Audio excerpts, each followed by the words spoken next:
రాజ్యసభ సభ్యులు వేమిరెడ్డి ప్రభాకర్ రెడ్డి గారిని కలవడం జరిగింది.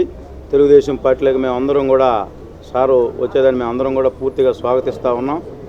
ఈరోజు ఈ రాష్ట్రంలో ఈ జగన్మోహన్ రెడ్డి గారిని చూసి ఎవరు కూడా ఆ పార్టీలో ఆయన ప్రవర్తన చూసి అందరూ కూడా బయటకు వచ్చే పరిస్థితి. ఈరోజు మీడియా సంస్థలు ఏవైతే కొంచెం వీళ్ళ ప్రవర్తన బాగలేదని చెప్తే ఆ మీడియా సంస్థల మీద, విలేకరు సోదరుల మీద, అట్లానే ఎలక్ట్రానిక్ మీడియా సోదరుల మీద కూడా దౌర్జన్యాలు చేస్తా ఈ రాష్ట్రాన్ని రావణ కాష్టంలాగా ఒక ఆలోచనతో ఈ ముఖ్యమంత్రి గారు ఉన్నారు. ఇటువంటి పోకడలు ఈ రాష్ట్రానికే మంచిది కాదు, శ్రేయస్కరం కాదు.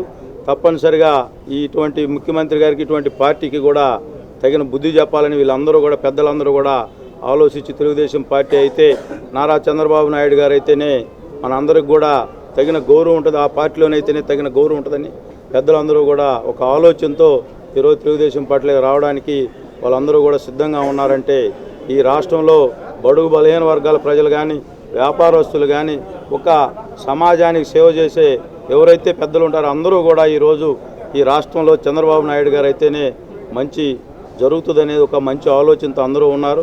తప్పనిసరిగా సారు నేతృత్వంలో రేపు నెల్లూరు పార్లమెంట్లో భారీ మెజార్టీతో గెలిపించుకునే బాధ్యత మేము అందరం కూడా తీసుకుంటాం.